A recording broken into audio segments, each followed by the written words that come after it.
அனைவருக்கும் வணக்கம். வீடியோக்குள்ளே போகிறதுக்கு முன்னாடி எனக்கு ஒரு தீவிரமான ஒரு டவுட்டுங்க. என்னன்னு பார்த்தீங்கன்னா, தாவேக்காவுக்கு ஒதுக்கியிருக்காங்க இல்லையா இப்போ சின்னம், விசில் சின்னம். அந்த விசில் அப்படின்ற வார்த்தைக்கு தமிழில் அதோடைய பேர் பார்த்தீங்கன்னா மடக்கு ஊதியா. மடக்கு ப்ளஸ் ஊதி. ரொம்ப பொறுமையாக உச்சரிக்கணும், புரியுதுங்களா? மடக்கு ஊதி. உண்மையாலுமே விசில் அப்படின்ற வார்த்தைக்கு தமிழில் மடக்கு ஊதிதானா அப்படின்றத எனக்கு கமெண்ட்ல தெரியப்படுத்துங்க. ஆனால் எப்படி பார்த்தாலும் அது ஊதுறது தானே, அது ஊதி தான் வரப்போகுது, அதனால அது ஊதி தான். தாவேக்காரனுங்களும் ஊதிகள் தான். ஆனால் எனக்கு என்ன தெரிஞ்சே ஆகணும்னா மடக்கு ஊதிதானா அப்படின்னு எனக்கு தெரிஞ்சே ஆகும்.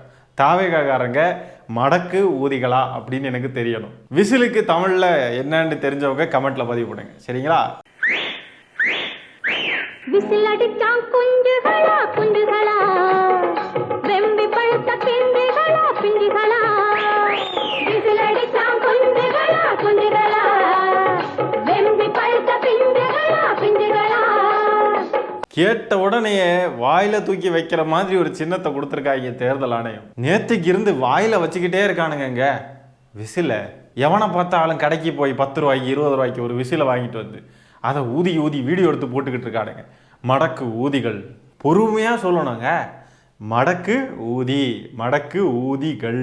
அது மட்டும் இல்லாமல் வீட்டில எல்லாம் குக்கரில் இந்த விசில் இருக்கும் பாருங்க, குக்கர் விசில். அந்த விசிலும் சத்தம் கேட்டே ஆகணும்னு அடம்பிடிக்கிறானுங்களாம் வீடுகள்ல எல்லாம். அதற்காகவே அந்த குக்கருக்குள்ள எதையாவது வச்சு அந்த விசில் சத்தம் எங்களுக்கு கேட்டுக்கிட்டே இருக்கணும்னு சொல்லிட்டு வாண்டடாவே எதையாவது பண்ணிட்டு இருக்கானுங்களாம். டேய் தற்கொலை அணில்களா, அது ப்ரெஷர் குக்கர்ரா, அந்த விசில் அடங்காமல்லாம் திறந்தீங்க ஏதாவதுலாம் பண்ணீங்கன்னு சொன்னாங்க, வெடிச்சு செதறி 2 அணில் குஞ்சுகளா தற்கொலைகளா. டேய், ஒரு தனிப்பட்ட வேண்டுகோள், நம்மள பார்த்து யாரு விசில் அடிச்சாங்க குஞ்சுன்னு சொல்லிடக்கூடாது.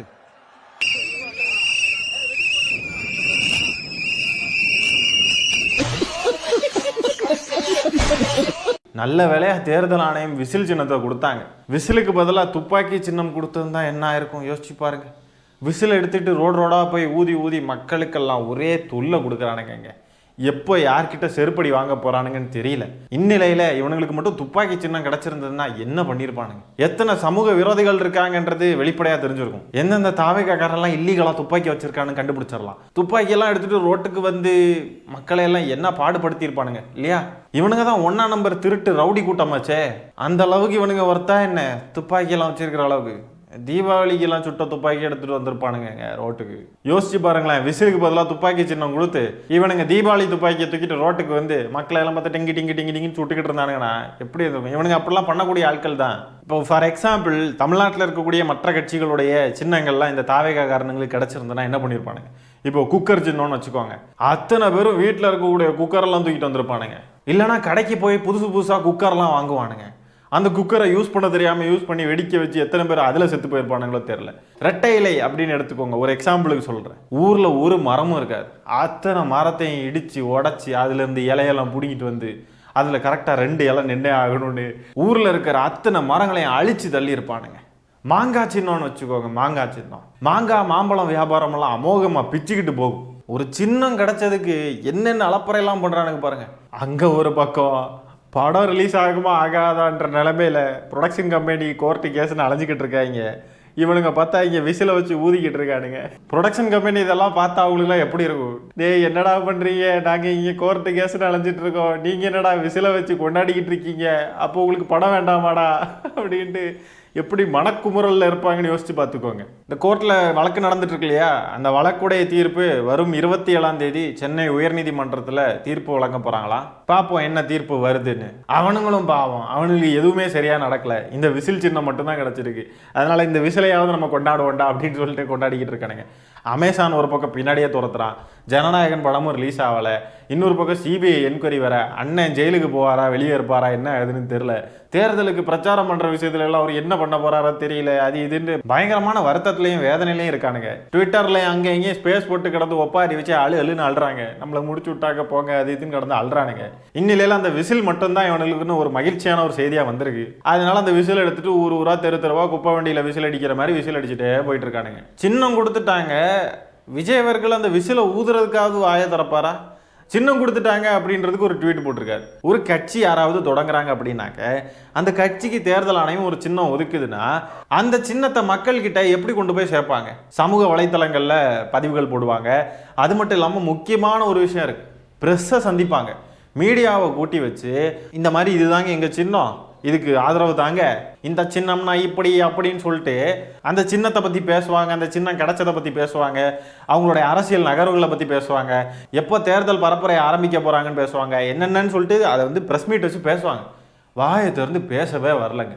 கட்சி ஆரம்பித்து தடவை ஒரு சின்னம் கிடச்சிருக்கு, அதை பற்றி வாயை திறந்து பேசுறதுக்கு கூட இந்த ஆளுக்கு தைரியம் இல்லை, தெம்பு இல்லை, திராணி இல்லைன்னா இவர்கிட்ட தமிழ்நாட்டை கொடுக்கணுமா? அந்த விசிலை ஊதுறதுக்கு கூட வாயை திறக்க மாட்டார் போல. மடக்கு ஊதி கட்சி எதுவுமே பண்ண மாட்டாங்க, மீடியாவை சந்திக்க மாட்டாங்க, எதுவும் பண்ண மாட்டாங்க. பனையூரில் பாயை விரிச்சு போட்டு எங்கள் கூட வந்தால் கூட்டணி ஆட்சி உண்டு, ஆட்சியில் அதிகாரத்தில் பங்கு உண்டு அப்படின்ட்டு கடையை விரிச்சு போட்டு உட்காந்துக்கிட்டு இருக்காங்க. இவங்க கூட எல்லாரும் போய் சேரணும். இதில் வேறு அந்த கட்சியுடைய கொள்கை பரப்பு செயலாளர் ராஜ்மோகன் இருக்கார் பாருங்க, அவரும் இந்த லோயலாமணியெல்லாம் பேசிக்கிறாங்க. அவங்களுக்குள்ள கொஞ்ச நாளைக்கு முன்னாடி பேசிக்கிட்டாங்க. என்ன பேசிக்கிட்டாங்கன்னு பார்த்தீங்கன்னா, அது மாதிரி அவரு வராராமே, இவர் எப்போ வராரு, அவரும் வராரா அப்படின்லாம் இருந்து பேசிக்கிறாங்க. அந்த அவரு எவருன்றது யாருக்குமே இன்னைக்கு வரைக்கும் தெரியல. யாரும் இன்னைக்கு வரைக்கும் அவங்க கட்சிக்கு போய் சேர்ந்த பாடு இல்லை. அவரு வராரு இவரு வராருன்னு இந்த அணில் குஞ்சுகளெல்லாம் ஏமாத்தி நம்ப வச்சு நல்லா கழுத்தறுத்து கசாப்பு கடைக்கு போட்டானுங்க. என்னம்மா நீ முந்திரி என்னடா ஒரே குத்த குத்திடுவேன். விருந்தாரெல்லாம் வந்திருக்காங்க, ராத்திரில விசில் அடிச்சுன்னா எல்லாரும் முடிச்சிட மாட்டாங்க, படு காலையில் அடிச்சுக்கலாம். அட பரதேசி பிறந்தவனே, காலையில் அடிச்சுக்கலாம்டா. வீட்டுல எல்லாம் அணில் குஞ்சுகள் இருந்தா ரொம்ப கஷ்டம் இல்லையாங்க, சமாளிக்கவே முடியாது. விசில் அடிக்கணும், விசில் வாங்கித்தா, எனக்கு அது வாங்கித்தா, இது வாங்கித்தான்னு நிப்பானுங்க. நல்ல வேலை எங்க வீட்டுல அணில் குஞ்சுகள் இல்லை, அதனால ஒரு நிம்மதி. நான் தான் எங்க வீட்டுல இருந்த ஒரே அணில் குஞ்சு. முன்னாடி சொல்றேன், முன்னாடி ஒரு காலத்துல வருந்திட்டேன், திருந்திட்டேன். என்னைய போல யாராவது குணமாகணும்னு ஆசைப்படுறீங்கன்னா நான் வந்து கன்சல்டேஷன் நடத்தலான் இருக்கேன். அணில்களுடைய குணாதிசயங்கள் இருக்குது உங்களுக்கு, அது அடிக்ட் ஆகி நீங்கள் வந்து மக்களையெல்லாம் தொந்தரவு பண்ணுறீங்க, தவறாக இருக்கீங்க அப்படின்னு உங்களுக்கு தோணுது அப்படின்னு சொன்னாக்க என்னை வந்து நீங்கள் காண்டாக்ட் பண்ணலாம். ஒரு குறிப்பிட்ட அமௌண்ட் சார்ஜ் பண்ணலாம் அப்படின்னு சொல்லி நான் நினைக்கிறேன். இதே ஒரு தொழிலாக ஏன் நம்ம பண்ணக்கூடாது? மாநாடு நடந்தால் தாவேக்கா துண்டை போட்டு விற்கிறானுங்க. இந்த தாவேக்கா ரசிக குஞ்சுகள் வாங்குவானுங்கன்னு சொல்லிட்டு விசிலை வாங்கி போட்டு நிறைய பேர் விசில் வியாபாரம் பார்க்குறாங்க. இந்த அணில் குஞ்சுகள் வாங்குவானுங்கன்னு தெரிஞ்சே ஜனநாயகன் அது இதுன்னு டிஷர்ட் போட்டு டிஷர்ட் வியாபாரம் பார்க்குறாங்க.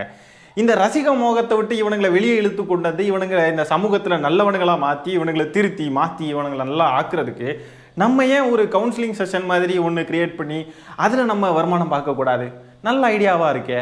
உங்களுக்கு தெரிஞ்ச ஏதாவது அணில் குஞ்சுகள் அவனுங்க மனம் மாற விரும்புகிறானுங்க, இந்த போதை பழக்கத்தை விட்டு வெளியே வர விரும்புகிறானுங்கன்னு சொன்னால் என்னையை வந்து தொடர்பு கொள்ளுங்க. என்னுடைய சமூக வலைத்தள பக்கங்களில் என்னையை காண்டாக்ட் பண்ணுங்க, நான் என்னன்னு பார்த்து அதுக்கேற்ற மாதிரி செய்கிறேன்.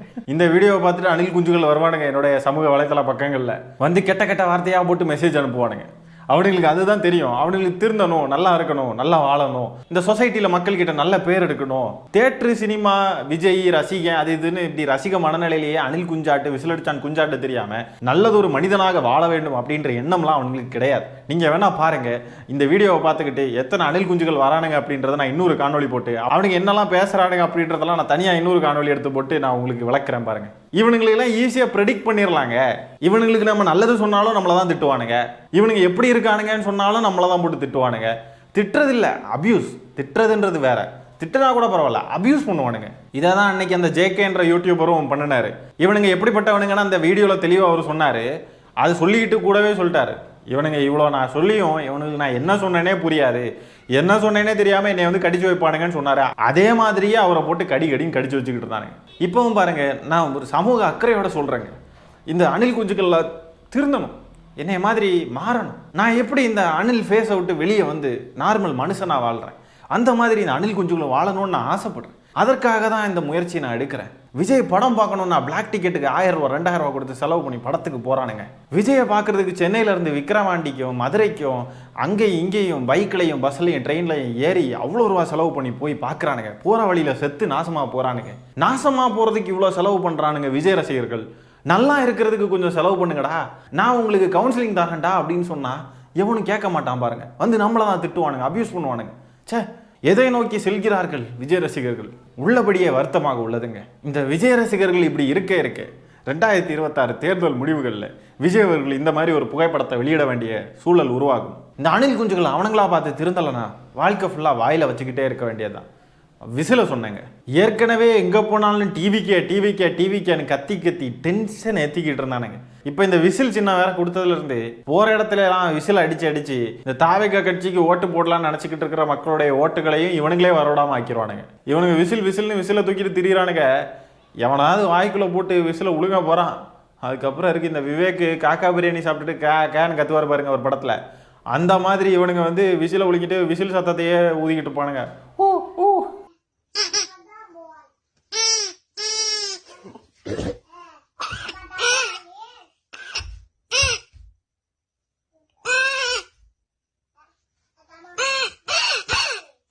இந்த மாதிரி ஏதாவது நடக்கும் பாருங்க. நான் சொல்றது நடக்குதா இல்லையான்னு பாருங்க. ஏதாவது ஒன்று செய்தியில வரும் பாருங்க. அப்போ இந்த வீடியோவை நான் மறுபடியும் எடுத்து போட்டு நான் அன்னைக்கே சொன்னேன் இல்லையா அப்படி நான் சொல்லுவேன் பாருங்க.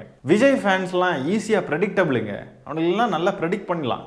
அவனுங்களை முன்கூட்டியே கணிச்சு இவனுக்கு இப்படிலாம் செய்வானுங்கன்னு நம்ம வந்து ப்ரெடிக்ட் பண்ணியே வாழலாம். இனிமே விஜய் அவர்கள் பங்கெடுக்கக்கூடிய நிகழ்ச்சியிலலாம் எங்கேயாவது இவனுங்க விசில தூக்கிட்டு வந்து ஊத போறானுங்க. கடைசியில் விஜயே டென்ஷன் ஆகி இந்த மாதிரி தான் ஏதாவது நடக்க போகுது.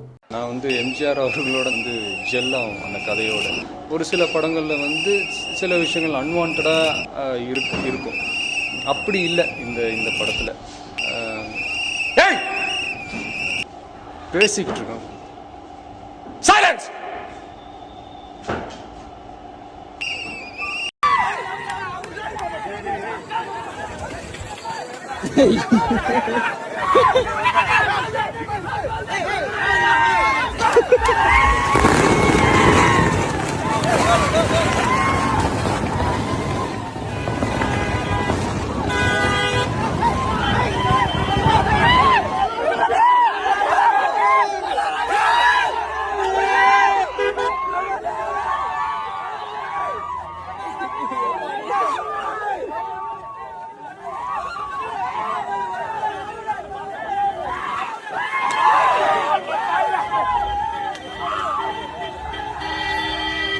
வெறி பிடிச்சி போய் திரியிறானுங்க. ஏற்கனவே 41 பேரை கொன்னது பத்தாது போல இருக்கு இவனுங்களுக்கு. தேர்தல் நேரத்தில் இன்னும் ஏதாவது அசம்பாவிதம் பண்ணலான்னு சொல்லிட்டு வெறி பிடிச்சி போய் திரியிறானுங்க போல. இன்னும் எத்தனை பேரை சாகடிக்க போறானுங்களோ தெரில. எவ்வளோ சொன்னாலும் திருந்த மாட்டானுங்க. எப்படி வெறி பிடிச்ச சாம்பிகள் மாதிரி பிஹேவ் பண்ணிக்கிட்டு இருக்கானுங்க பாருங்க இவனுங்க. இந்த கூட்டத்திலே பார்த்தீங்கன்னா ஒரு சைக்கோ ஒரு குழந்தைய தூக்கிக்கிட்டு ஓடிக்கிட்டு இருக்கான். அறிவு இருக்கா இவனுங்களுக்கு? எதுக்கு தான் இப்படி இருக்கானே? நம்ம எவ்வளோ தடவை சொன்னாலும் படிச்சு சொன்னாலும் கேட்க மாட்டேங்கிறானுங்க. யாராவது சொன்னாலும் கேட்க மாட்டேங்கிறானுங்க. பட்டாலும் திருந்த மாட்டேங்கிறானுங்க. கண்ணு முன்னாடி அவ்வளோ சம்பவங்களை பார்த்தும் திருந்த மாட்டேங்கிறானுங்க. இவனுங்களை அப்போ என்னதான் பண்ணுறது? அடிச்சும் பார்த்தாச்சா அவுத்தும் பார்த்தாச்சுன்ற மாதிரி தான் இருக்குது. ஆனால் இங்கே பாதிக்கப்படுறது இவனுங்களா இருந்தால் பிரச்சனை இல்லை. குழந்தைங்க பாதிக்கப்படுறது தான் நமக்கு வந்து அப்படியே டென்ஷன் ஆகுது. சின்ன ஒன்றும் அறியாத குழந்தைங்க. அந்த குழந்தைங்களை தூக்கிட்டு எதுக்கு வரானுங்க அப்படின்றது தான் புரிய மாட்டேங்குது. பைத்தியக்காரனுங்களா இருப்பானுங்க போல இருக்கு. சரி மக்களே, இந்த காணொலியை நான் இத்துடன் நிறைவு செய்து கொள்கிறேன். நன்றி, வணக்கம்.